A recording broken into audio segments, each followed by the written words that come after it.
So really quickly, the key words from our first slokas, from the first two slokas, the English translation. The first word is nectar.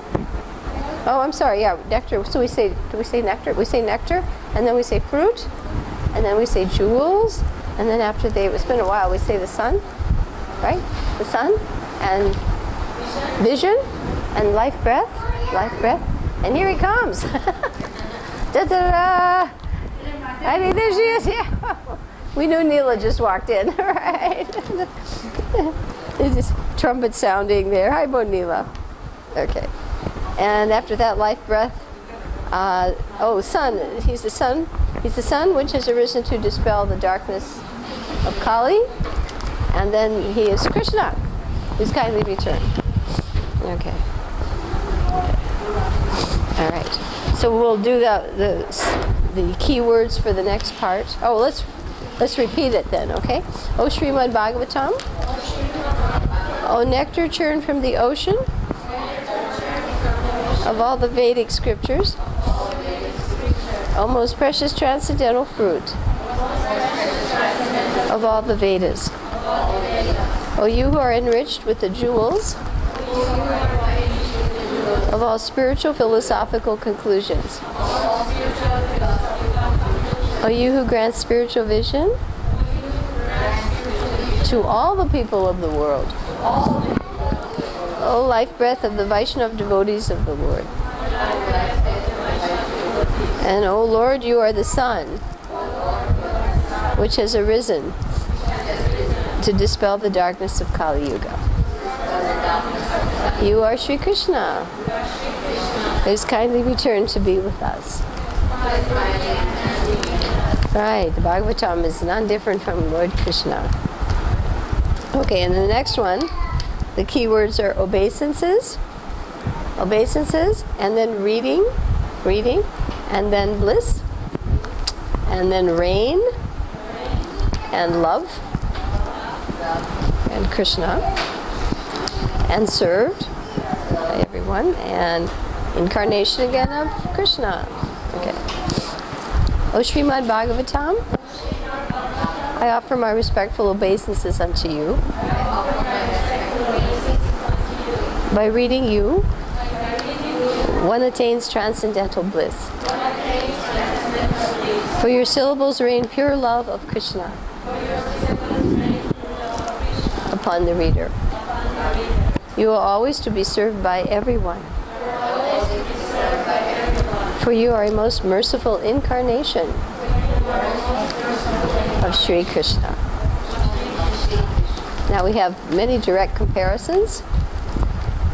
And Bhagavatam, I don't know for all of you, but for me, doing this, the Bhagavatam has become my friend. Is he your friend now? Bhagavatam is your friend? It's amazing, and when you hear the Bhagavatam, it's true, everything else seems like unimportant botheration, trivia, tempests and teapots, you know what I mean? I'm just really grateful when we come to this. O Srimad Bhagavatam. Okay, now we're going to have let's go through the key words. Friend, and then companion, and teacher, wealth, deliverer, good fortune, and bliss. And finally, obeisances. Okay. O Srimad Bhagavatam. Oh, my only friend. Oh, my dear companion. Oh, my teacher. Oh, my greatest wealth. Oh, my deliverer. Oh, my good fortune. Oh, my bliss. I offer my heartfelt obeisances unto you. Yeah, and after today, when we hear a little bit about the great forest of material enjoyment, you realize, yes, the Bhagavatam is your only friend. That's such a heavy. By the way, if we hear these descriptions of Judd Bart, I was listening to that benediction today. Everything, duration of life, wealth, happiness, just by hearing these pastimes. So all of you are going to live long and be very rich. Okay. Now, the last one. We have two opposites, saintliness and unsaintly, right? Saintliness and unsaintly, and uplifter and fallen. And we asked, don't leave me, and become manifest in my heart and my out. Right, because it's not just enough to feel something, you should share it, right? Sharing Bhagavatam. Accompanied by Krishna. Hey, very good. O Srimad Bhagavatam. O giver of saintliness to the unsaintly. O uplifter of the very fallen. Please don't ever leave me. Please become manifest in my heart and in my throat. Accompanied by Krishna Prem. Hare Krishna. Hare Krishna. Krishna Krishna. Hare Hare. Hare Rama. Hare Rama. Rama Rama. Hare Hare. And here comes another. Didn't recognize her with her little sunbonnet. You should come and wear that in front of the camera so they can see how stylish you look. I thought she was a fashion model coming in. Okay, thank you. Bhagavatam ki jai. All right.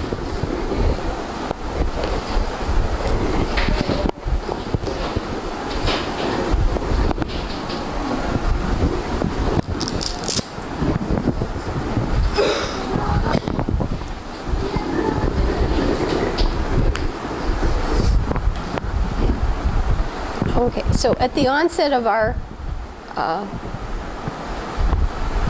gathering, we like to state our objectives so we know what's ahead. And hopefully by 5 o'clock, it's now 3:30, we will have met those objectives. All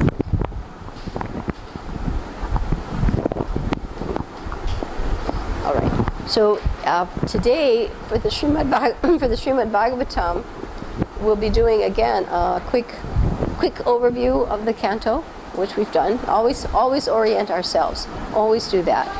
So we'll do our little overview, and we're going to be, we're going to be focusing on a little bit about the forest of material enjoyment, Jud Bharat, that portion, because we talked a little bit about Rishabdev Priyavrata before, or Rishabdev Priyavrata in his chair. And we really, because we only have one more class on the Bhagavatam,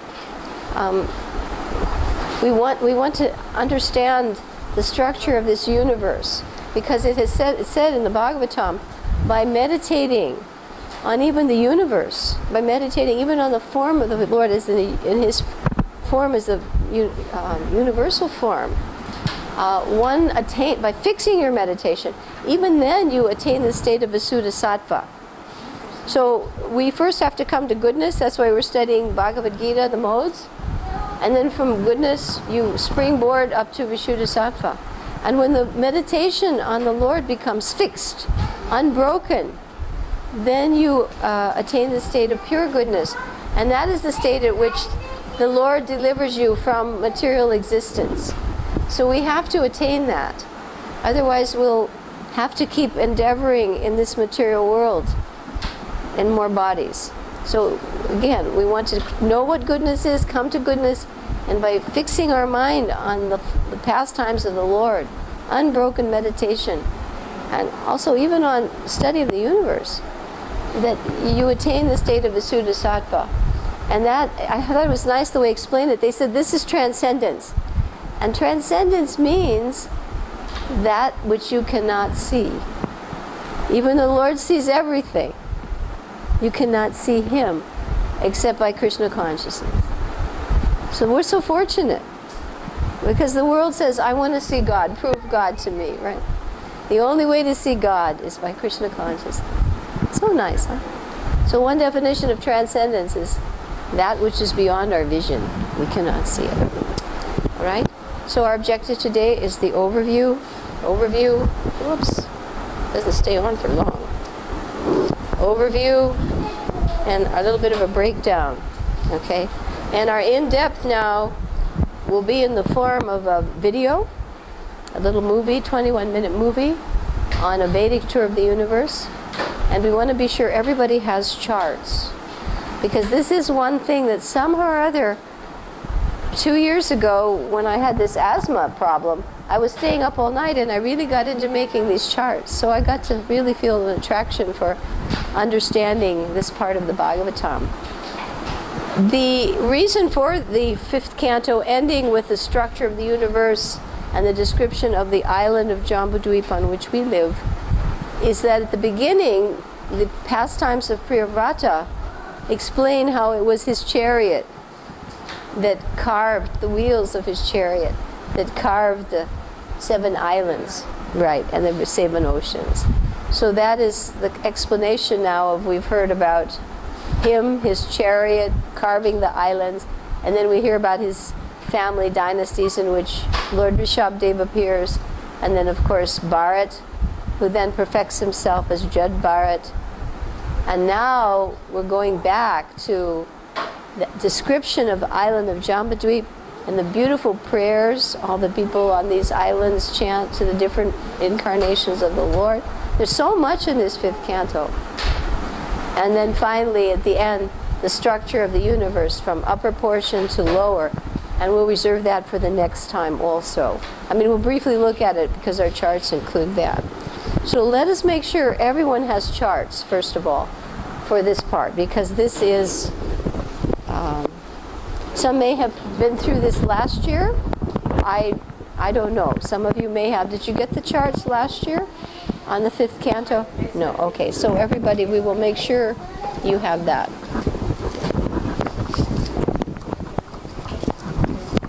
You're getting 2 charts today. So the first one, it's a set like this. I'll show you, and then I'll let Kamala pass them out. You're getting 2 sheets, and there are 4 charts. So these are separate, okay? And then also, if you have your mind maps from the fifth canto, you can take those out. Did you bring them along today? Try to remember to bring your mind maps if we're in that canto. Oh, you're not coming from home. Okay. All right. So if you take a look, take a look at that. So for those of you who need Canto 5, but if you already have it at home, you can return it. Okay.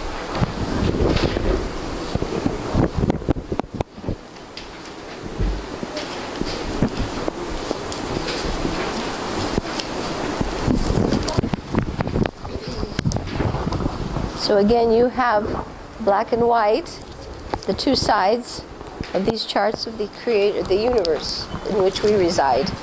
We'll see a bigger map beyond what we study in the school is geography of planet Earth. And then this is the color version of the fifth canto. So we'll briefly orient ourselves again in this canto.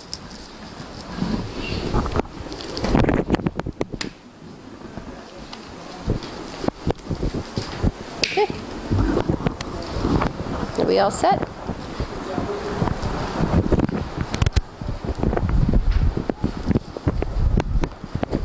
So we'll do our little orientation before we watch the video, because that helps us appreciate the video.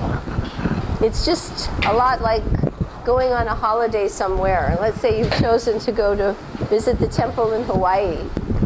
So you'll get a brochure on what the weather's like, what foods are available, what they recommend, different things you might see along the way, right? So we're going to do our little brochure on our Vedic tour before we start, okay? So this is described in the fifth canto, and we heard Keshi, if you heard Keshi Damana on Sunday, he was briefly explaining the dynasties of Priyavrata, and then he was starting to talk about Jambudvip and all these islands. So I thought we should send a little chart on to him too. Maybe he'll appreciate that thought. Okay? So Canto 5, if you just quickly take a look at your chart for the quick overview. We're not going to spend a lot of time on this.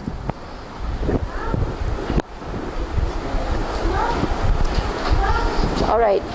So we open up the book to the Bhagavatam, SB, and you have your slate, so that by writing it, we get our minds settled in. Okay? SB, and we find in the fifth canto that it has how many chapters? 26. Very good. 5 5s are 25 plus 1. Fifth canto has 26 chapters. All right? And by looking at the two sides, there are two parts to this according to Narayani's study guide. There are 2 breakdowns in part 1 and 2 breakdowns in part 2. So we'll indicate our breakdowns with 4 dots. And we can divide it like this. Okay? Part 1, part 2. Everybody can see all right? You can see okay? You can see okay? All right. So our first part is LR, Lord Rishabdev, right? And that is how many chapters? You see it on your map? 6. Okay, 6. 6 chapters, which includes, of course, at the beginning, the lineage, Priyavrata, his sons, Agnidra Nabi, and then how Lord Rishabdev appears in the womb of Meru Devi, wife of King Nabi. And then his 100 sons, eldest of whom is Bharat. And then we hear the story of the 3 lives of Bharat. Bharat, the deer, and finally Jud Bharat, the perfected stage. So we'll put here MB, Maharaj Bharat, and that has 9 chapters there. 9. 6 and 9. So that's a total of 15 chapters in this first side of the map. Okay? You all have your maps? You can see where we are now? All right. And again, the importance of why we're moving into what seems like unrelated section, Jambudvip, the structure of the universe. Why? Because it's explained in the first chapter how the wheels of Priyavrata's chariot carved these rims, and those became the 7 oceans and created 7 islands. Okay, so we'll be going over that. All right, so now when we go to the next chart, turn your page over, and you'll see on the back the other 2 parts now, part 2. So we have 2 more. We have prayers. I might have to turn this, prayers by the residents of Jambudvip. And that comprises 4 chapters, 16, 17, 18, 19. Okay. And then the final one is PS, Planetary Systems. Planetary Systems, and that's 7 chapters. That's from 20 through 26. Okay? 6 and 9, and 4 and 7. Lord Rishabdev is the first topic, major topic. Second, Maharaj Bharat, his 3 lives. Then on the second part of your chart, you'll get the prayers by the residents of Jambudvip. Such beautiful prayer. Oh, so beautiful. In those prayers, by the way, in the final section on Narayan, the residents of the other Varshas, you hear where Prabhupada was not inventing it. It's coming from the Bhagavatam. They're praying to take birth in Bharat Varsha, where they can perfect themselves in one lifetime by doing Sankirtan. So Prabhupada didn't, make up some kind of an advertisement to get us to, it's straight from there. So I was hoping today maybe we could make reference to that. Very clear. They're saying we're so involved in sense gratification, we forget the lotus feet of the Lord. But those who take birth in Bharat Varsha, if their senses are good, their minds are good, their bodies are good, in one lifetime, they can perfect themselves by Sankirtan Yajna. So it's coming from that section of the prayers, okay? Nice prayers. And then we get, in the last 7 chapters, description of the planetary systems from the top all the way down to the Garbhodak Ocean. Okay? So everybody ready for the journey? Okay. You want to turn to your neighbors now and kindly share with them the simple structure of this canto. So now you're oriented before your trip. You're oriented before your trip. Just like your holiday. So turn to Mataji, Neela, and you share what you've just done. And use your slates. Please use your slates when you speak. Okay? You should write on your slates. Because then it's reinforced. And the people watching see the benefit of writing it again and again. Without, you know, you're actually our models in this class. You'll be modeling the system.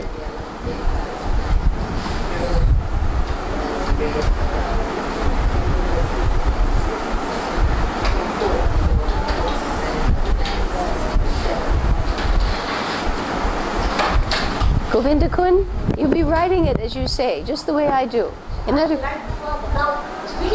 Oh, you're writing. Okay. Because the important thing is to do it in such a way that you're teaching just the way we've learned here. You know, if you get into that habit, then you can help people more.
Remember now, you're modeling the process for people.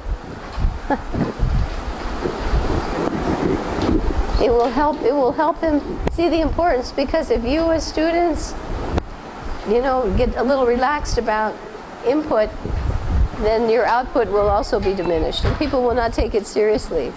This is actually the reason we do it this way, so that you get more benefit from your time. Okay? So everybody clear now on the breakdown of Canto 5? We're all set? All right. Let's take a look at the details now on the back, the chapter titles.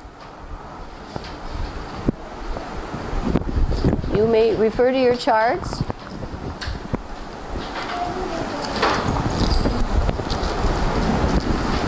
All right, so on the second part, you have, again, now if these charts are used today and you have them at home, please return them, because it becomes an unnecessary expenditure for me, you know, to keep buying charts and charts and charts, because people forget them or they don't, you know, remember they have them. So if you want a second one, you can contribute to it, but the idea is not to be wasteful. Prabhupada said waste is demoniac. He said wasteful, and that's our whole culture. Waste, waste, waste. He said it's a demoniac thing. So Prabhupada was so careful about turning off water and not wasting a grain of food, and here we just throw things around as though it's demoniac. We should know that.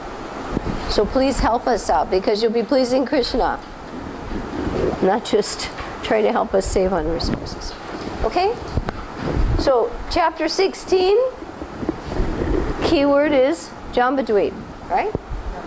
This is a description of Jambudvip, chapter 16. Are everybody following? And 17, we're going to hear about what? The Ganges, how the Ganges descends. Let's see if everybody is following with your little finger. Madhuri? No pen and pencil. Writing it does not help you. This is such a habit. What will you gain, right? We're going to have you please call her on this so I don't have to make a public display of this. We do it together. Okay? So the next one is what? Right. This is the Ganges, and then we're going to hear the prayers of whom? The residents of Jambudvip, right? Because we're talking about Jambudvip. We're going to hear about how the Ganges descends onto this island. It originates from the breaking of the universe. You see, if you write this down on a piece of paper, you're missing out. It's already in front of you. You see the difference? You're writing something and you have it in front of you and you're missing out the practice and like that. By just writing in a notebook, it's been proven. You take it home, you close it, and you never look at it. Is that true? Do you look at this when you go home? No. No, but almost no one, and yet people still write. We're giving you the alternative. I have to keep making this point. The habit is I sit in a class and I just write notes that I put away when I go home. And I miss out being attentive, and I miss out on the practice, and I miss out on the alternatives that are proven to help you walk out of here and know it. It's just like that book on speed reading. The man says, I'm teaching you how to use your hand. And he said, when students come and don't want to, I say, why do you come and spend the money?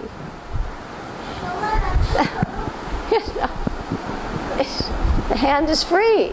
It works. Use it. This system is proven to be better, more effective. But if you don't adopt it, no benefit. Do you agree? Yes. So you make sure now. Study partner means you help people. Remind them. We have to go over this again because people are bound from habit in schools. Is it true? Sit and write notes. The more notes I write, the better I'm going to do on it. It's proven, actually, you do worse. They have taken tests. The harder you study, some students do worse. But you have to know how to study, how to learn. Okay. So being attentive and following along and using your slate. All right. So we're going to go back. Jambudvip, right? The description of Jambudvip. Descent of the descent of the river Ganges. And the next one is what? Prayers by the residents of Jambudvip. And the final one is what?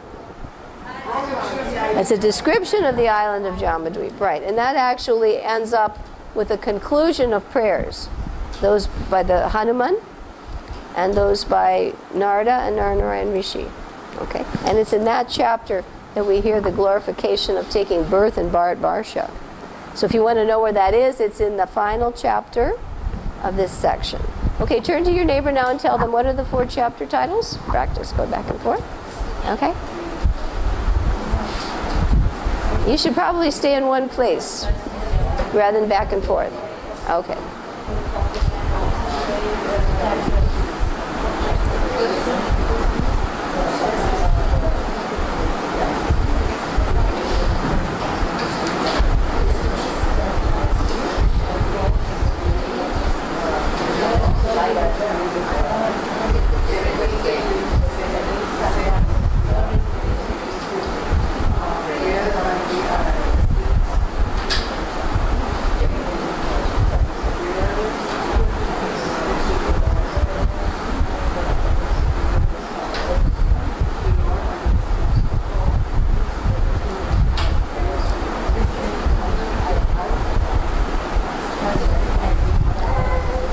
Okay, now if I tell you a particular chapter title on your slates, you write which chapter I mentioned, okay?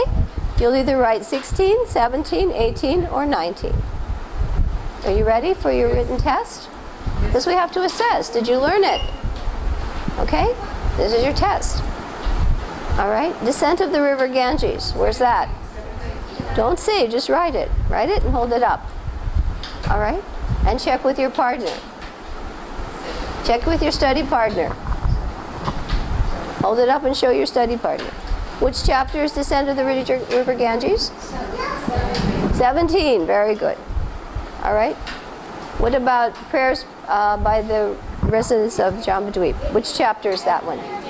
18. Show your study partner. Very good. 18. What about a description of Jambudvip? 16. Description of Jambudvip. Okay. And what about a description of the island of Jambudvip? Very close titles. 19. Okay. Now let's try the other one. The other way. What if I say chapter 17? The descent of the river Ganges. Right. Okay. Yeah, you can show a little drawing. You can show water coming down. Okay. What about perished by the residents of Jambudvip? 18. All right. What about description of Jambudvip? 16. And what about description of the island of Jambudvip? Okay. Now when you hear classes and you hear Keshi Damana, you'll know where he is, right? You'll appreciate what he's talking about. Okay? Let's try the structure of the universe now. Okay? Everybody got those 4? 16 through 19? Because we're going to be watching this now. We want you prepared for your journey.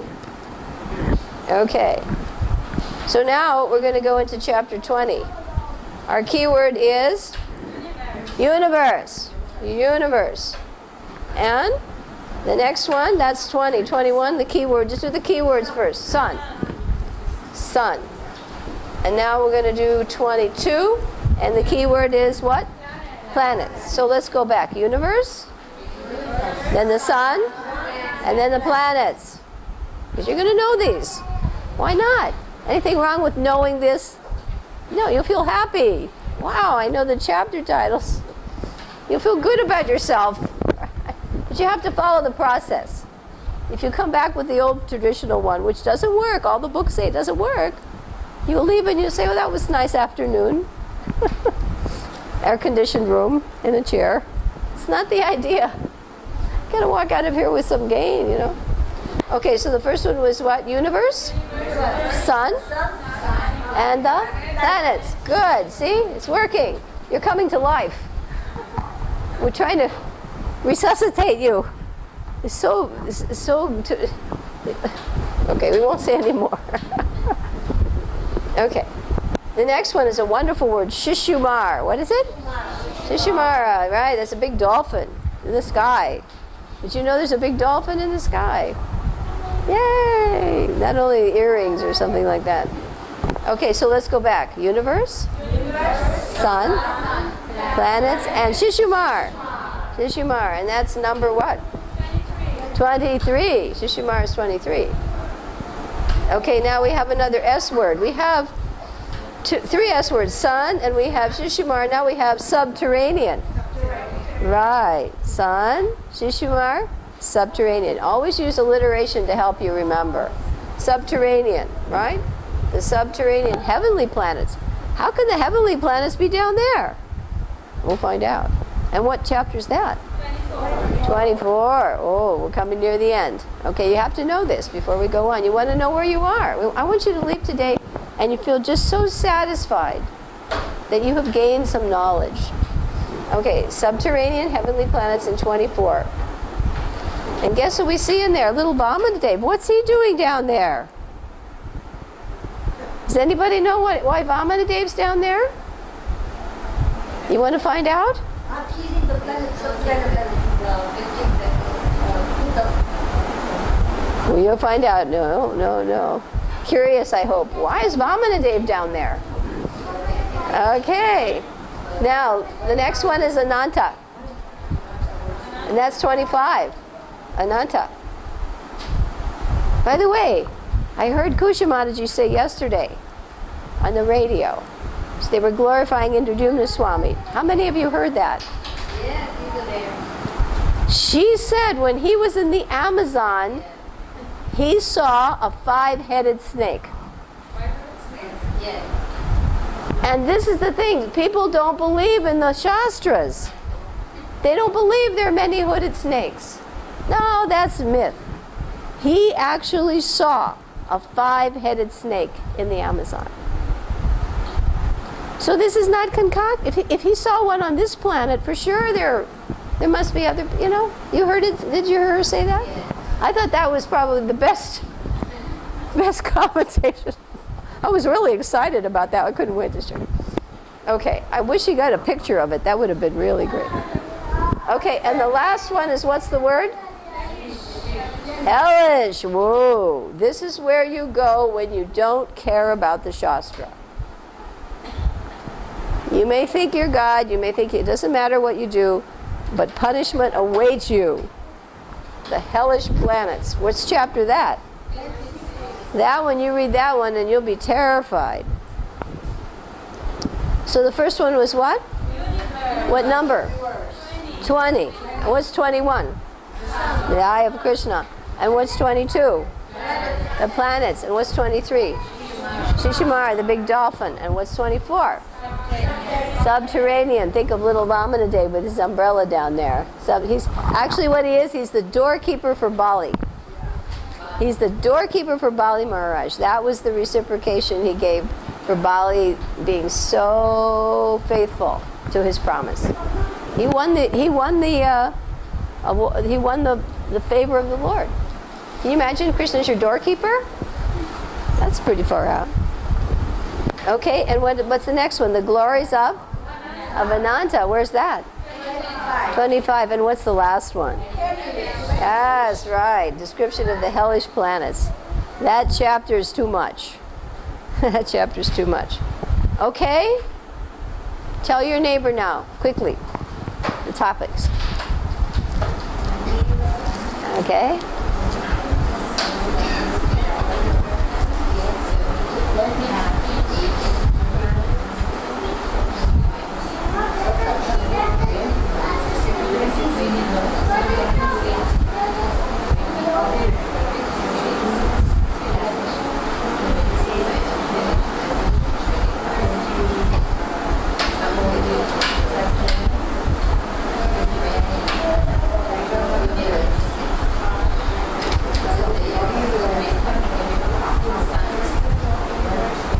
You know them? You feel good about this now, huh? You knew this before, but now you revised, right?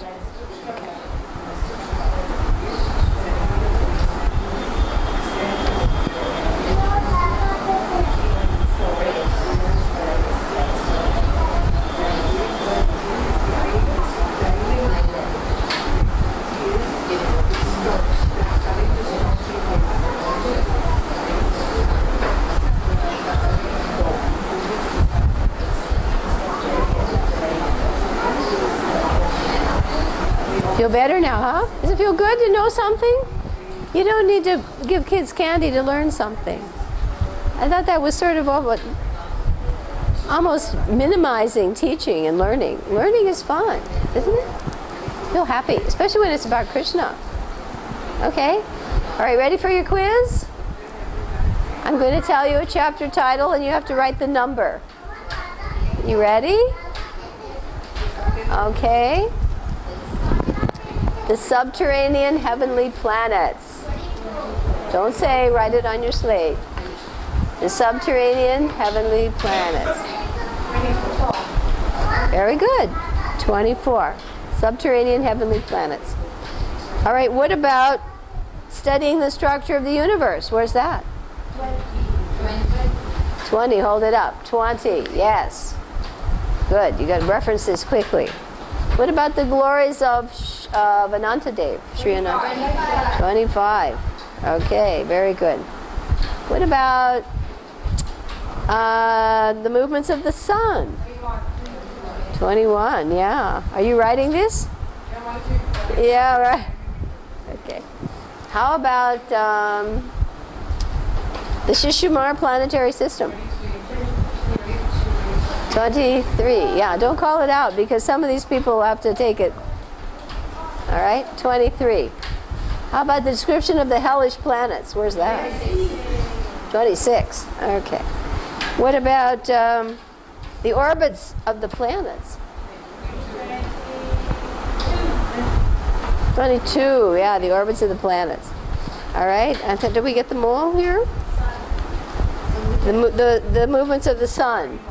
21, the movements of the sun. And I think that's everything, right? Okay, let's go the other way now. I'll give you a number and you have to say the... All right, what's number 20?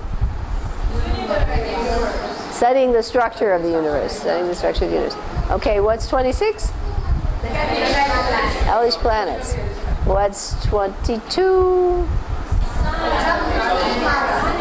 Yes, the orbits of the planets. Orbits of the planets. Got some of you. Watch it. Okay, what about the Shishimar planetary system?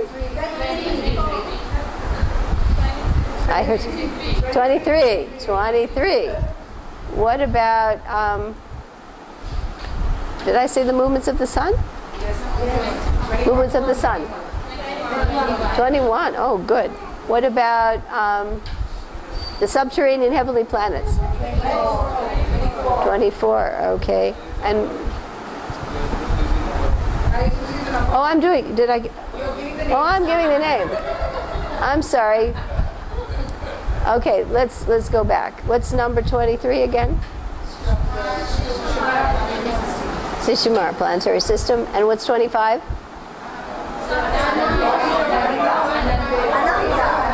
Ananta, the glories of Ananta. Right. 26. Hellish planets. 22. Right. The orbits of the planets. Right. The orbits of the planets. Now you're all coming to life. This sounds like an auction. All right. Going once, going twice. What's 21? Movements of the sun.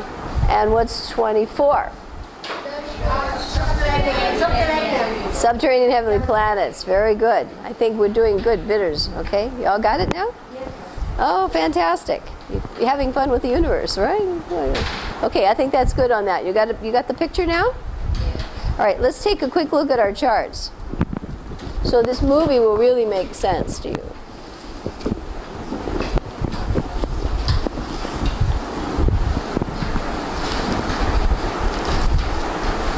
So if you saw this chart, and the title says, what does it say on this title? Jambudvip Island. All right, where are you going to find that in the Bhagavatam? 16th chapter, right, 16th chapter. Actually, this chart was drawn from that chapter. There is no reference in the Bhagavatam of this picture. I sat up one night and I read every sloka. And then people later saw the chart and they said, did you see the movie? I said, no. So somehow Krishna gave us the intelligence to follow and come up with what they show in the movie. So that's why I'm so attached to this, because I really realized Krishna did the chart. Krishna did the chart. There's not, the other charts they have in the book to some degree. Okay? So this is Jambudvip. And Jambudvip, are you ready for this? Jambudvip Island is the middle of the 7 islands. Where is it? It's in the middle. Okay. On the back, we do a zoom in. And we have a zoom in of Brahmapuri. This is on the top of the Mount Meru. And this is where Lord Brahma and all of his managers live. You know, just how they have managers in the temple? HOD, head of the department. So here he has his head of the departments. And you'll see this in the movie. You'll also see where the Ganges comes down on, hits Brahmapuri, and you're going to see how it goes in 4 directions. East, south, west, and north. So you're getting a preview of the movie now. This is Brahmapuri. And you'll see how, you know how lotus has a, inside the little gold part? That's just the way this is. It's like the pericarp of a lotus. And it's like an upside down, it's like an ice cream cone. And it tapers. And then like a mridanga under the ground, it goes the other way. It's pretty amazing. How many of you knew that before? You knew that a little bit. It's going to be very exciting. You're going to see what it really is like. So Lord Brahma's on top. You'll see his city. It's all gold. You'll see his managers there. You'll see how the Ganges comes down and goes in 4 directions. Okay? And this part is on the central Varsha. Just like some of you live in Chaitanya Bihar, right? And some of you may be here in Raman Reti. Shh. Quiet. So here, when we go back to the other side, do you see how, let's just say we have a piece of cake, right? And we're going to cut the cake. You see how we do this? In the middle, we have a square piece. You all see it? Yeah. And then we cut slices the long way here, slices the long way here, and then a slice here and a slice here. You see how you're cutting the cake? To 9 pieces. These are called varshas. What are they called? Varsha. Right, on Jambudvip there are 9 varshas. Okay? So here we have, in the middle, Ilavrita Varsha. Which one? Do you see it on the back? Ilavrita Varsha. And then on the right we have Bhadra Varsha. You see it? Can you say the word? Bhadra Varsha. On the left we have Ketu Mala Varsha. What do we have? We have a total of 9 Varshas here. Now let's go down. This is an easy one. Hari Varsha. And below that is Kimpurusha Varsha. And below we have Bard Varsha. Wow, does that sound familiar? Yes. That's where we are. Now let's do the last ones. Okay? At the top we have Ramanya Varsha. We're going to go up. Hiranmaya Varsha. And Uttara Kuru Varsha. Okay, now very quickly we're going to take a look. There's a little drawing of the deity there. Predominating deity. Okay, now you don't see it in Lavita Varsha, but actually it's Ananta, it's Lord Ananta. And who lives here is Shiva. Who lives here? Shiva worships Ananta. Okay? So that's where Shiva is in this one. Let's go to the right. You see Hayagriva, the horse incarnation. Do you see the little horse? Okay. And this is Padashrava. He worships Hayagriva. On the left, we have Ketumala, and who's that? Lakshmi, and she worships Kamadev, Pradyumna. Okay, can you see them all there? Use your little fingers, point. Okay, now let's go Harivarsha. This is a favorite. What's the picture? Lord Nrsingadev, and who worships him? Prahlad, yes. Okay, below here's another favorite. And who does he worship? Ram, right, Gimpurusha Varsha. And what's the one at the bottom? Narayana Rishi, and who worships him? Narada Muni, yes, we'll hear all these pastimes. Okay? All right, let's go up. What's the incarnation? What's the little picture you see? Matsya. Okay, and who worships Matsya? Vaivasvatamanu, of course, he was the one that was on the ship. Right? He was the one that was saved, Vaivasvatamanu. Okay? And what's the little incarnation above that? Karma. And who worships that? Aryama. And our last one is what? And who worships that? Mother Earth. Why would she worship Varaha? Because he saved her. Yeah, he picked her up. Okay? So very quickly, let's go again. Shiva. Who does he worship? Sankarshan, right. Lord Ananta. And what's the Varsha? Ilavrita. Okay, let's go to the right. What's the incarnation? Hayagriva. And who worships that? Bhardrava. Okay? And let's go to the left. Kimpurusha Varsha. Who worships that? Lakshmi. And who's that? Pradyumna, right. Kamadev. Let's go down. This is easy. Hari Varsha. Who's that? Lord Nrsingadev. And who's Prahlad? Of course. Prahlad and Nrsingadev. And below that? Right. Kimpurusha Varsha. That's Hanuman and Lord Ram. And at the bottom? Narayan Rishi and Narada Muni. Okay, let's go up. We have the fish, Matsya. Who worships that? Vaivasvata Manu, yes. And above that, who's that? Kurma, the tortoise. And Aryama worships him. And the last one is who? Varaha. And who worships that? Mother Earth. So now you have an idea of Jambudvip. Is that clear? And on the back, you're going to see some interesting things. There are trees. We're not going to go into it in depth right now, but there are 4 big trees. A big mango, a Jambudvip. This one is, I believe this one is a honey one, and I think this one's a water one. And they produce rivers of mango juice, Jambudvip, jambu, honey, and water. And they're big flagpoles on big mountains. Okay, you'll see that in the movie. You'll see again the administrators here. And here's a little bit about each one of these, the gardens, the lakes, the mountains, the townships, and the 4 trees. Okay, you see the little detail? We're not going to go into the detail right now. Okay? So you got an idea of what Jambudvip is like? Okay. And you'll see it's part of, on this map, it's very tiny. You see this looks like rings and rings and rings and rings? What would these rings be, do you think? The oceans and the islands, right. Right. These are oceans. And this is our, the 7 islands created by the wheel.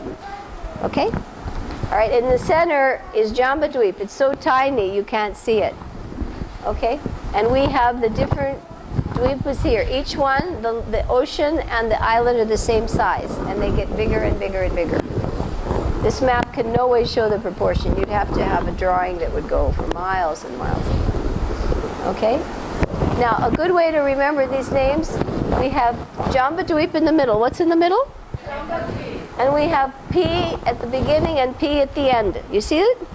P and P. This one is Plakshadvip. What's this one? And it ends with Pushkara. You've heard that name, Pushkara. We have 2 P's, 2 S's, and 2 K's. Okay? 2 P's, 2 S's, and 2 K's. All right? Plakshadvip and Pushkardvip. And this one is Salmali-dvip. And this one is Shakadvip. Okay? Salmali, Shaka. And this K is easy. Kusha. You all know Mother Kusha. Kushadvip. And this one is Kransha-dvip. Okay? Just quickly so you know. And this gives you details about which deva they worship, but as the Lord. Okay? So you're getting a little preview here. Beg your pardon? Yeah, it's on the back. You should have gotten 2 charts. You only got 1 chart? Oh, there are 2 charts. Yeah, you should have this chart, because this chart now shows you the whole universal system, because you're going to do this really fast and then we'll watch the movie. Okay? So our universe is 4 billion miles across. How big? 4 billion miles across. All right. Now, this is a very interesting chart because we have enlargements here. Wait till everybody gets the papers.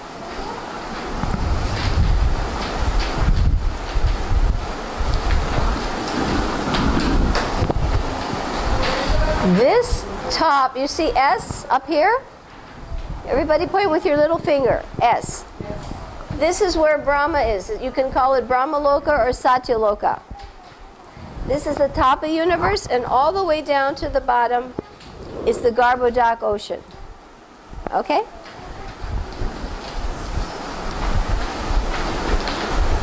Now this goes to show you how insignificant we are. What does it show us? Insignificant we are. Because down here at the bottom, you see a tiny little box? You see how little it is? It's very small. Can you see it? Yeah. That enlarged is this. Now, in relationship to the whole thing, it's how big? Yeah, it's like a tiny little battery. Now that represents the middle and upper planetary system. Whoa. And down here is, you find Earth? Oh my goodness, are we ever insignificant? And down next, do you see a little green box in the bottom? This is my green one. You see another box in there? In the middle one? That's the lower planetary systems. If I enlarge that, that's the lower planetary systems. So do you see how insignificant we are? My goodness, that's below Earth. So here we have the lower planets. Atala, Vitala, Sutala, Talatala, Mahatala, Rasatala, and Patala. Okay? And then you see the Garbhodak Ocean again at the bottom. So this one is the whole thing, from the top to the bottom. The middle one is a blow-up of the little orange box. You see it? It's not orange on your charts. And then in the orange one, there's a little green box, and that's the lower planetary system. So you have a picture now of our universe? Are we very important?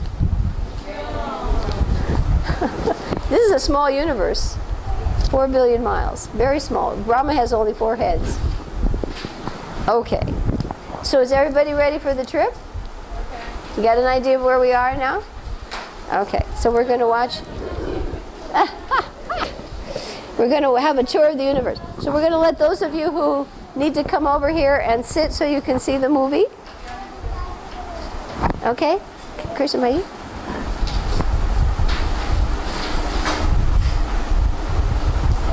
Now be prepared. When you watch this movie, at the beginning, the speaker is, I think it's Danavir Maharaj. I can tell by the voice. And it's actually 21 minutes, very beautiful. But you have to listen attentively. I guess we maybe want to turn off some lights. Okay. You will see first the coverings of the universe, the material coverings. And you'll see Brahma coming up out of a lotus. You'll see Dhruva's pole star. Prabhupada's talking like a chandelier. You'll see the sun god going around on his chariot. Descriptions of how the sun and the seasons are planned. And then this will take you up through the higher planetary systems where the sages are. Mahaloka, Tapaloka, Janaloka, up there, all the way up. You'll see Brahmapuri as we saw on the map. Okay? And then we're going to go down a tunnel into the hellish planets. Oh, so scary. And all these planets are like discs. They're in the middle of the the stem. 14 planets in the stem of the lotus of Brahma. So you'll see the discs. And I think you're going to, I hope, enjoy it more now that you've got the preview, your little study guide. All right, we'll see how the sound goes now. Can everybody see pretty well? There's no sound yet? Water, fire, air, ether, intelligence, and ego. As a coconut has its hard outer shell and inner liquid, so the universe has its outer coverings. Can you all see it well enough? Inner space half filled with ocean water. On that ocean, another Vishnu expansion reclined on a serpent bed while being massaged by his consort Lakshmi.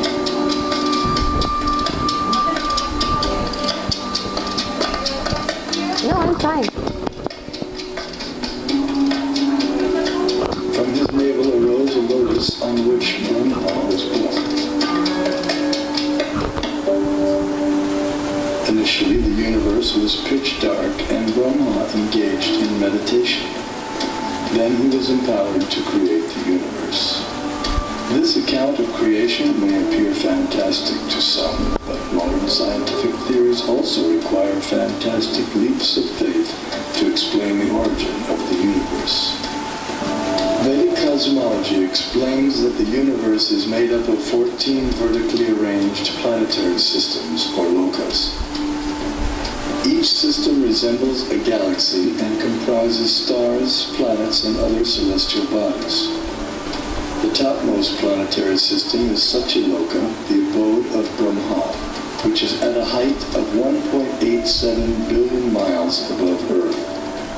Below this Satyaloka planetary system is the Tapaloka planetary system, the abode of the ascetics, which is at a height of nearly 1 billion miles above the Earth. Here the ascetics live in a solitary, serene environment conducive for yoga and meditation on transcendence.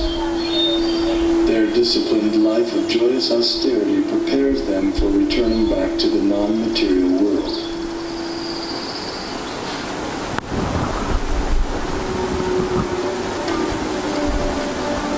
As we move down from Tapaloka, we pass through Maharloka and Janaloka until we reach the Svargaloka planetary system, also known as heaven.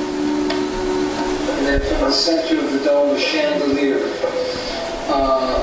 which shows the planets according to the Vedic version. Which beneath this star is the rotating of this square, which is heavy like the chandelier, taking itself out of the pole star, as we can see every night. That the pole star or the North Star remains fixed and does not orbit in the sky is well known to astronomers and sailors alike.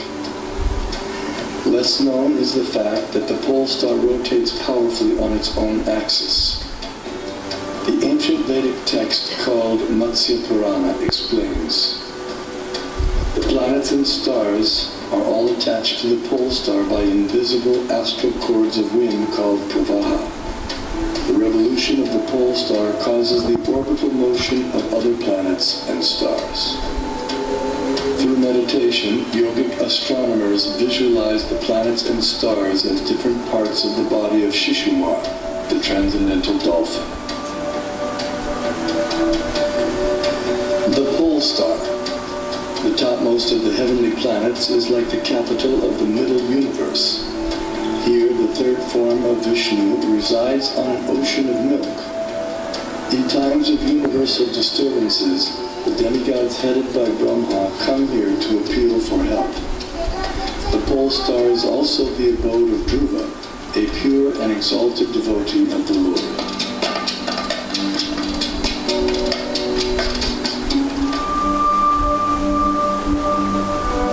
Geocentric model explains how the sun moves around the pole star situated vertically above Earth's north pole. As the sun goes around the Earth globe, we experience day and night. The stationary Earth, unlike the pole star, does not revolve on its own axis, though it is slightly tilted toward the pole star. During summer in the northern hemisphere, the North Pole experiences 6 months of daylight. Conversely, during summer in the southern hemisphere, the South Pole experiences 6 months of daylight. These 6-month periods correspond to a day and night for the demigods living in the heavenly planetary system. Vedic cosmology accounts for this phenomena by the vertical motion of the sun, technically called Uttarayana and Dakshinayana. The sun moves upward on an incline for half a year, and then downward for the next half.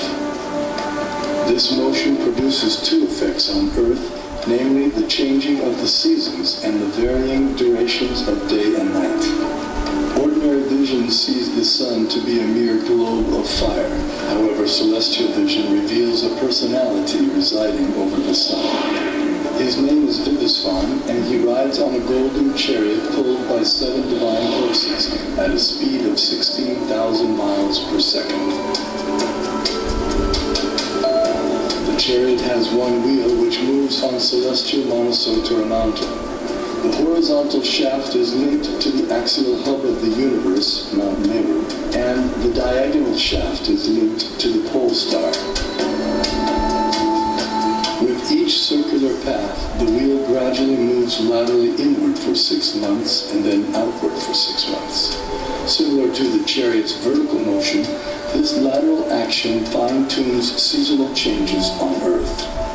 When the orbital motion of the sun is viewed from above, its illumination is seen to extend out to half of the greater Earth plane.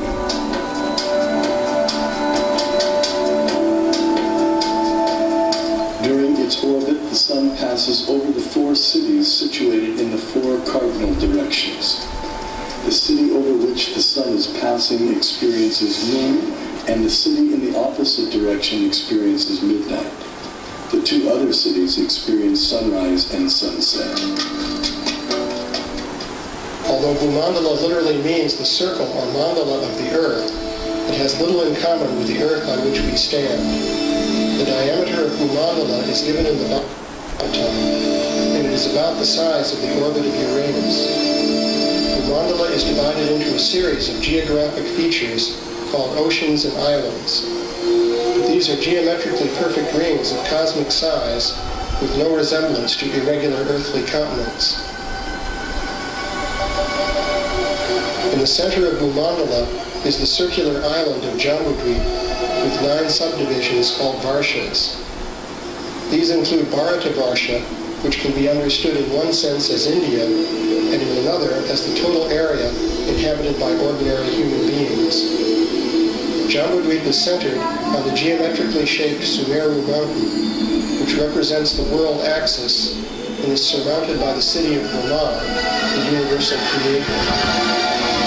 The Bhagavatam presents astronomy in geographical and mythological language, and the mode of presentation is different from the familiar modern approach.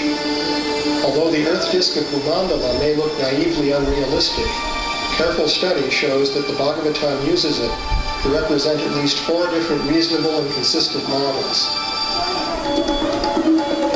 Vishnu Purana also describes the earth as Bharatkanda and gives its diameter as 8,000 miles. The earth is also referred to by the name Bharatkanda in the invocation Sankalpa mantra chanted by Brahmana priests since time immemorial up until the present day.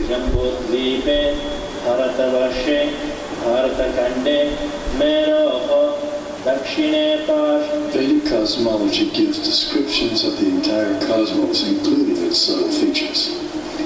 Perception and access to these subtle features, however, requires karmic qualification.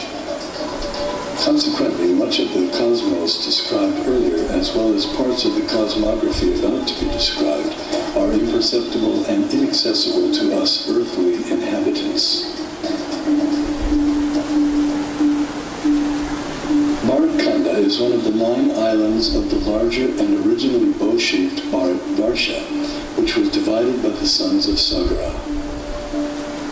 Being completely surrounded by water, the islands are mutually unreachable. In the Vedas, Bharatkanda, our earth, is also referred to by other names such as Sudarshan Dvip, Kumarika Dvip, and Navadvip, etc.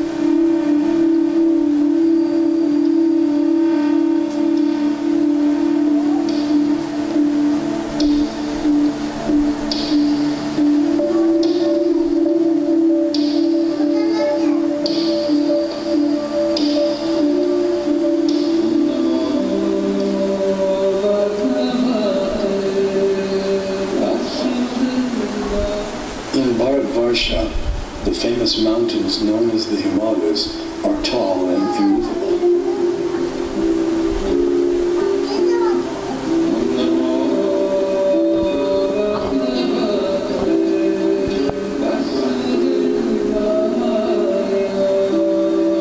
Here we find an abode of Lord Shiva, the greatest of the demigods.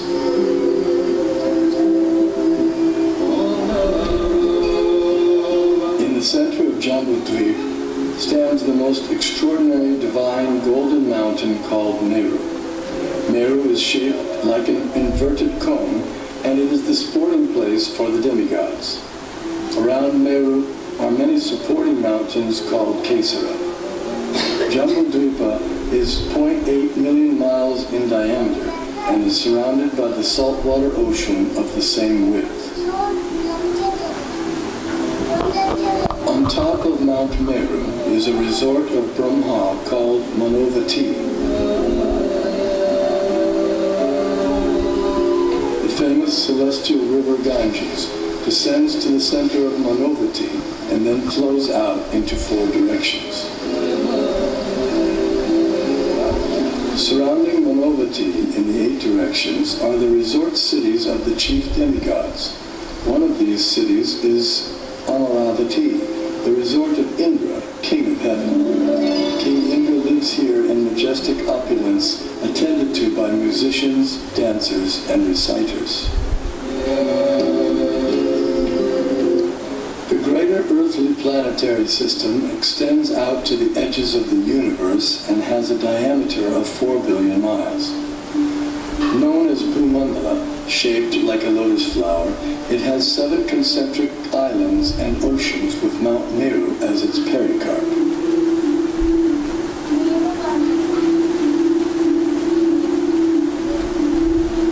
The 7 oceans respectively contain salt water, sugarcane juice, liquor, clarified butter, milk, emulsified yogurt, and sweet drinking water.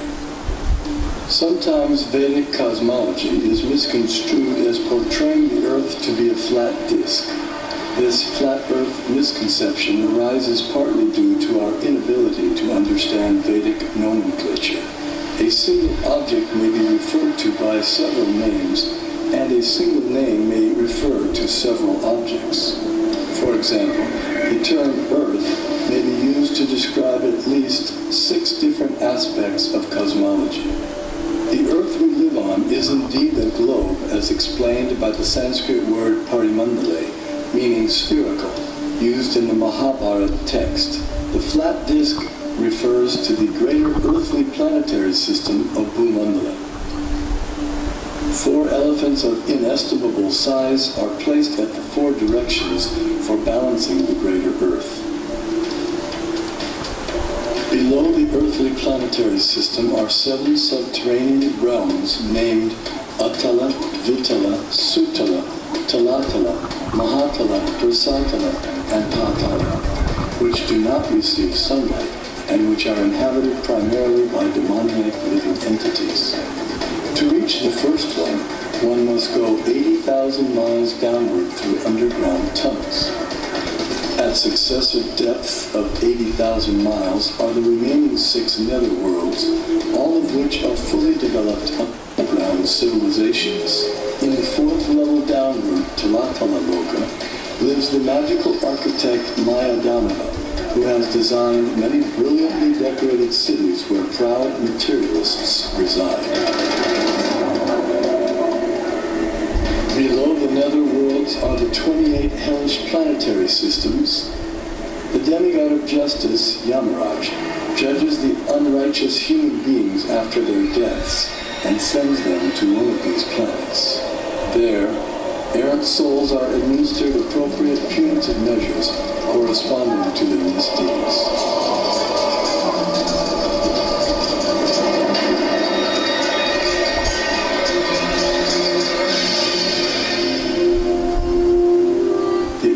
And subterranean planetary systems rest upon one of the hoods of the gigantic divine serpent, Shesha. Shesha, in turn, is held up by the colossal transcendental tortoise, Kurma. And Kurma resides in the ocean that fills half the universe.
Danavir Maharaj, I don't know.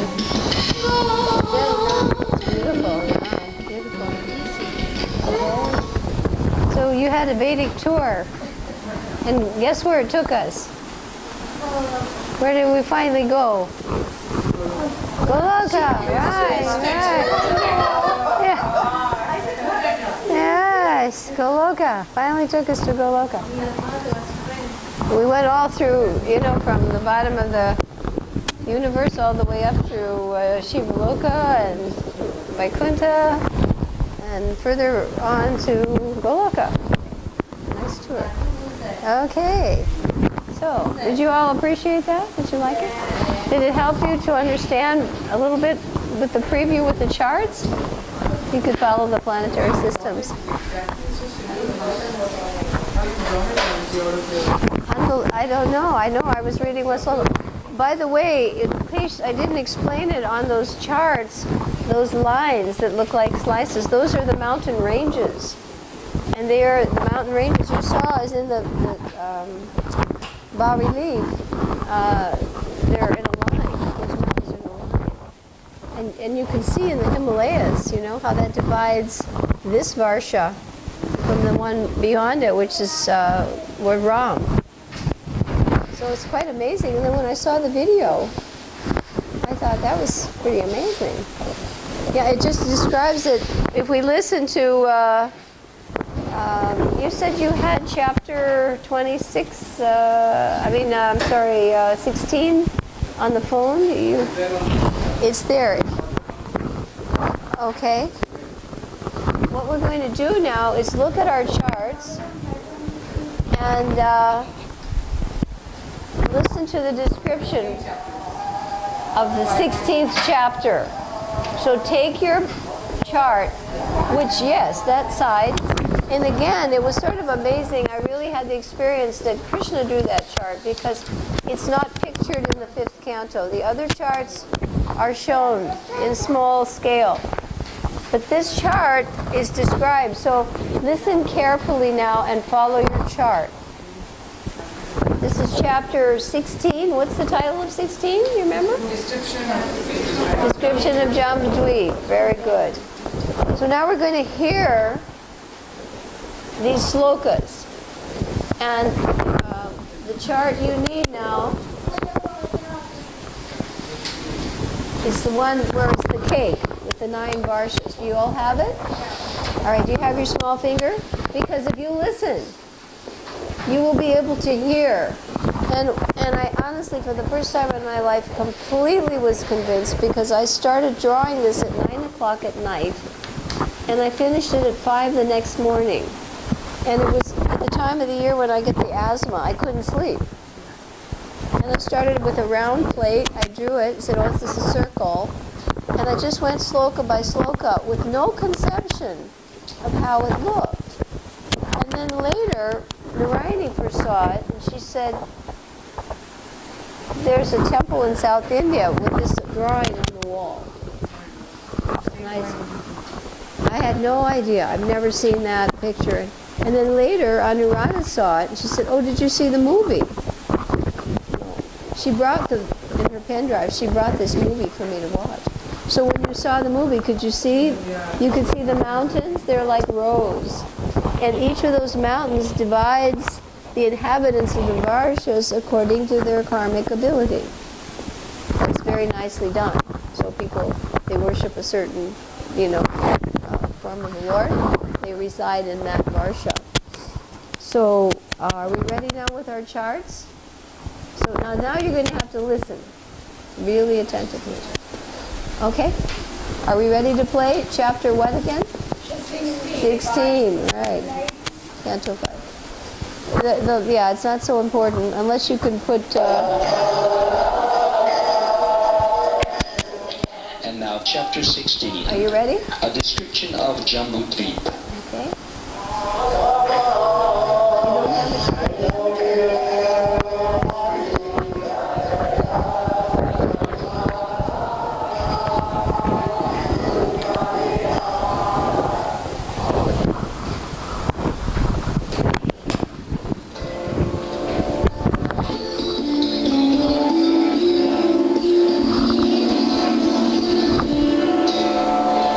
Chart? You have a chart? Yeah, follow your chart, because then you can hear.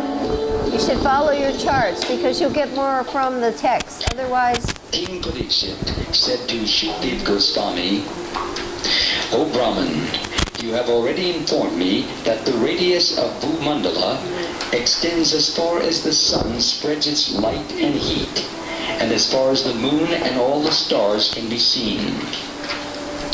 My dear Lord, the rolling wheels of Maharaj Priyavrata's chariot created 7 ditches in which the 7 oceans came into existence. Because of these 7 oceans, Bhumandala is divided into 7 islands. You have given a very general description of their measurement, names, and characteristics. Now I wish to know of them in detail. Kindly fulfill my desire. When the mind is fixed upon the Supreme Personality of Godhead in His external feature, made of the material modes of nature, the gross universal form, it is brought to the platform of pure goodness. In that transcendental position, one can understand the Supreme Personality of Godhead, Vasudeva, who in his subtler form is self-effulgent and beyond the modes of nature. O my Lord, please describe vividly how that form, which covers the entire universe, is perceived. My dear King, there is no limit to the expansion of the Supreme Personality of Godhead's material energy. This material world is a transformation of the material qualities, such as Sattva-guna, Rajoguna, and Tamoguna. Yet no one could possibly explain it perfectly, even in a lifetime as long as that of Brahma. No one in the material world is perfect, and an imperfect person could not describe this material universe accurately, even after continued speculation. O King, I shall nevertheless try to explain to you the principal regions, such as Bhugolaka or Bhuloka, with their names, forms, measurements, and various symptoms. The planetary system, known as Bhumandala, resembles a lotus flower, and its 7 islands resemble the whorl of that flower. The length and breadth of the island known as Jambudvip, which is situated in the middle of the whorl, are 1 million yojanas, or 8 million miles. Jambudvip is round, like the leaf of a lotus flower. In Jambudvip, there are 9 divisions of land, Just need the one on with a length Jambudvip. of 9,000 yojanas, or 72,000 miles. There are 8 mountains that mark the boundaries of these divisions and separate them nicely. Amidst these divisions, or varshas, is the varsha named Ilarvrita, which is situated in the middle of the whorl of the lotus. Within Ilarvrita varsha is Sumeru mountain, which is made of gold. Sumeru mountain is like the pericarp of the lotus-like Bhumandala planetary system. The mountain's height is the same as the width of Jambudvip, or in other words, 100,000 yojanas, or 800,000 miles. Of that, 16,000 yojanas, or 128,000 miles, are within the earth, and therefore the mountain's height above the earth is 84,000 yojanas, or 672,000 miles. The mountain's width is 32,000 yojanas, or 256,000 miles at its summit, and 16,000 yojanas at its base. Just north of Ilarvrita varsha, and going further northward, one after another, are 3 mountains named Nila, Shveta, and Shringavan. These mark the borders of the 3 varshas named Ramyaka, Hiranmaya, and Kuru, You able to and follow separate now? them from one another.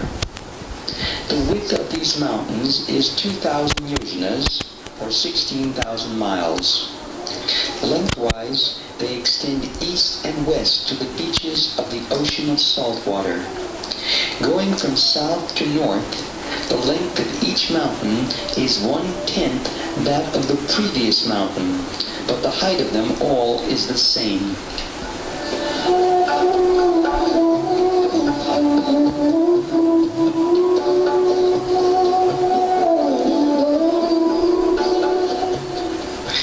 Similarly, south of Ilarvrita varsha and extending from east to west are 3 great mountains named, from north to south, Nishada, Hemakuta, and Himalaya. Each of them is 10,000 yojanas, or 80,000 miles high. They mark the boundaries of the 3 varshas named Harivarsha, Kimpurusha varsha, and Bharat varsha, or India. In the same way, west and east of Ilarvrita varsha are 2 great mountains named Madhyavan and Gandhamadan, respectively. These 2 mountains, which are 2,000 yojanas, or 16,000 miles high, extend as far as Nila mountain in the north and Nishada in the south. They indicate the borders of Ilarvrita varsha, and also the varshas known as Ketumala and Bhadrashva. On the 4 sides of the great mountain, known as Sumeru, are 4 mountains: Mandara, Meru Mandara, Suparshva, and Kumuda, which are like its belts. The length and height of these mountains are calculated to be 10,000 yojanas, or 80,000 miles. Standing like flagstaffs on the summits of these 4 mountains are a mango tree, a rose apple tree, a kadamba tree, and a banyan tree. Those trees are calculated to have a width of 100 yojanas, or 800 miles, and a height of 1,100 yojanas, or 8,800 miles.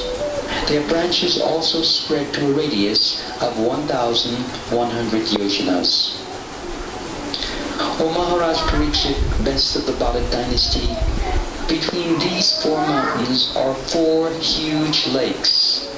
The water of the first tastes just like milk, the water of the second like honey, and that of the third like sugarcane juice. The fourth lake is filled with pure water. The celestial beings, such as the Siddhas, Shadanas, and Gandharvas, who are also known as demigods, enjoy the facilities of those four lakes. Consequently, they have the natural perfections of mystic yoga, such as the power to become smaller than the smallest, or greater than the greatest. There are also four celestial gardens named Nandana, Chaitrarata, Vaibrajaka, and Sarvatobhadra.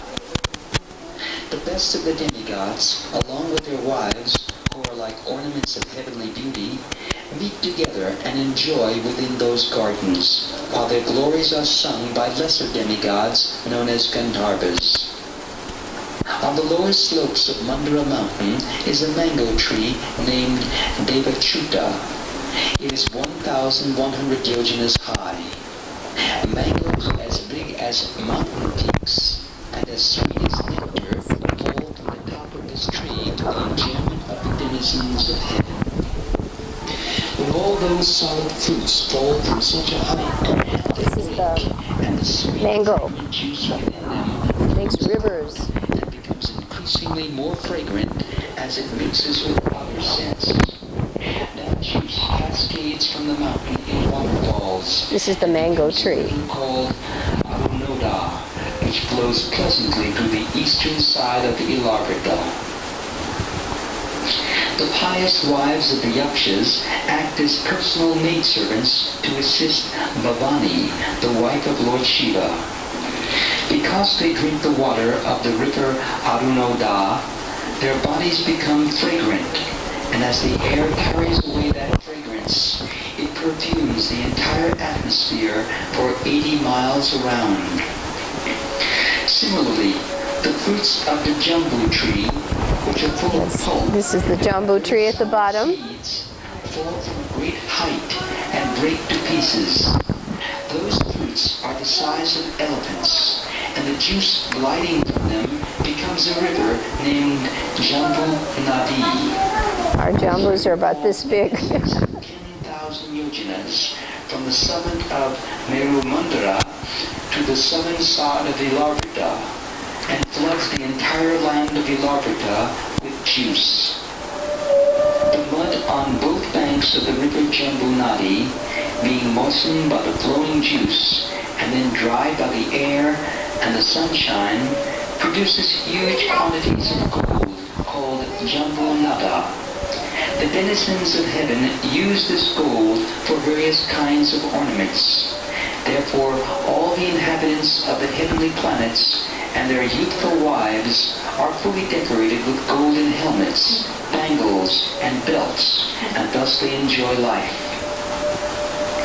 On the side of Suparshva mountain, This one over here. a big tree called Mahakadamba, which is very celebrated. From the hollows of this tree flow 5 rivers of honey, each about 5 yamas wide, or about 8 feet. This flowing honey falls incessantly from the top of Suparshva mountain and flows all around Ilarvrita Varsha, beginning from the western side. Thus the whole land is saturated with the pleasing fragrance.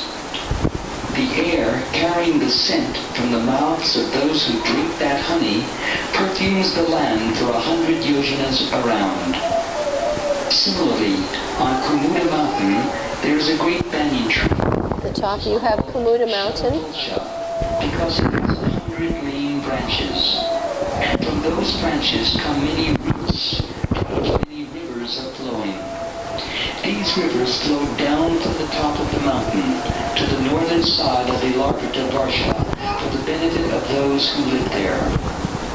Because of these flowing rivers, all the people have ample supplies of milk, yogurt, honey, clarified butter, molasses, food grains, clothes, bedding, sitting places, and ornaments. All the objects they desire are sufficiently supplied for their prosperity, and therefore they are very happy. The residents of the material world who enjoy the products of these flowing rivers have no wrinkles on their bodies and no gray hair. They never feel fatigue, and perspiration does not give their bodies a bad odor. They are not afflicted by old age, disease, or untimely death. They do not suffer from chilly cold or scorching heat, nor do their bodies lose their luster. They all live very happily, without anxieties, until death. There are other mountains beautifully arranged around the foot of Mount Meru, like the filaments around the whorl of a lotus flower. Their names are Kuranga, Kurara, Mango juice there. Vaikanka, Trikuta, Shishira, Patanga, Ruchika, Nishida, Srinivasa, Kapila, Shanka, Vaidurya, Jarudi, Hamsa, Rishabha, Naga, Kalanjara, and Narada.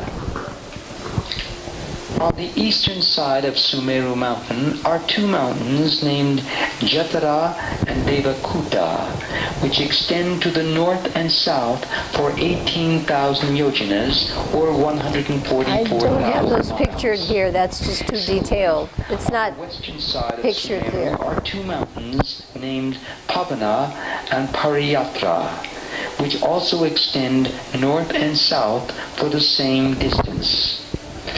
On the southern side of Sumeru are two mountains named Kailasa and Karavira, which extend east and west for 18,000 yojanas. And on the northern side of Sumeru, extending for the same distance east and west, are two mountains named Trishringa and Makara. The width and height of all these mountains is 2,000 yojanas, or 16,000 miles. Sumeru, a mountain of solid gold shining as brilliantly as fire, is surrounded by these 8 mountains. In the middle of the summit of Meru is the township of Lord Brahma. Each of its 4 sides is calculated to extend for 10 million yojanas, or 80 million miles. It is made entirely of gold, and therefore learned scholars and sages call it Shatakombi. Surrounding Brahmapuri in all directions are the residences of the 8 principal governors of the planetary systems. We have them here. King Indra. These abodes are similar to Brahmapuri, but are 1/4 the size.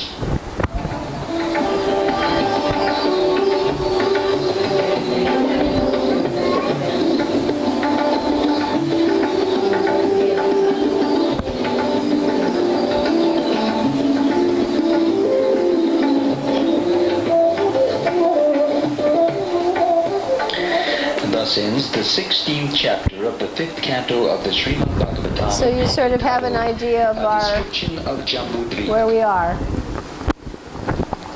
We're down again here. Yeah, I haven't done charts for a while, and when I look back on this, I'm hoping I can get the determination again. I don't even realize how I was doing this. How simple it seems and how difficult it is. But it does make it, because otherwise, when people read the 5th canto, they pretty much give up on that. It's just too technical without a visualization. Do you agree? But if you can see this, and that's why we showed the movie, you can get a better picture. And then here we also have legends, so you can see the townships, the names, the mountains, the lakes, the gardens, and the trees. And interestingly enough, on the other map of the different islands, Shalmali is where Garuda, on the top of one of those trees, that's where he resides.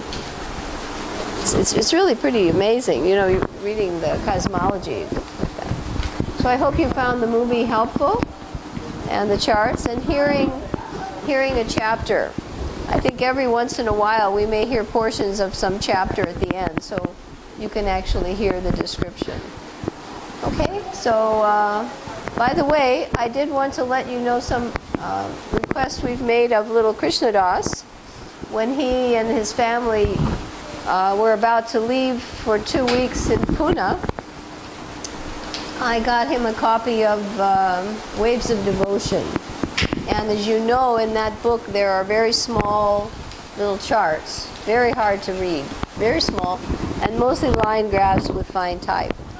And because those graphs make it so easy, I asked him to make it a very personal, independent project and use his own creativity and make charts like the ones that Tyag Chaitanya did for the Gita. So he agreed to do that. He was excited. And I said, be as colorful, as creative as you like. In this project, you don't have to be my technician. This is your project. Just make sure you have a title for each chart, and beneath it, a reference, so it's authorized. So hopefully, I guess they'll be back in another week. I'll see how far he has gotten. But we've asked him to do them in color, so there'll be a PowerPoint show. That way, that will be a big contribution for Nectar of Devotion. Because that book, Prabhupada's book, is a summary study. It's all text, with not a specific reference to the Bhakti Rasamrita slokas. So this way we will have a PowerPoint presentation. We will be able to see all the tables and charts in the book full screen. And you can all have copies of that for your own study. It will make a big difference. Because even if I do charts by hand, little ones, that's 33. But if they're done large, to elaborate the eastern, western, southern divisions, all of the different waves of each one, explanation of the cycle from ignorance to seeds of desire that lead to more bodies. I think that should help you a lot. So let's hope he's doing it. I don't know. He seemed excited, and he has the technical ability. It will be a major contribution. Do you not agree? So the study of Bhakti Rasamrita is a very difficult book, and particularly from chapter 20 on. But even in that book, they have tables showing you compatibility. If we're talking about this rasa, it's compatible with this and that, and incompatible with this. Complete. Right. So if he does this, I think we will all, and if we can share this, I should ask Damodar Swami if we, give him credit. We can share this with the world, because that's a very difficult book. Very difficult. So I just wanted to say, let's hope he comes back in a week with some of the charts started. And we didn't do any on Nectar of Devotion today, but I do hope to at least do a simple mind map like this for the divisions and the waves. So we have a chart. So thank you for being so patient. We've run 7 minutes over time. Kindly put your materials in your trays. If you have taken an extra chart, if you kindly put them back, because that way we don't have to just keep as, yeah. If you have yours at home, if you don't, you're welcome to a chart. But if you, yeah.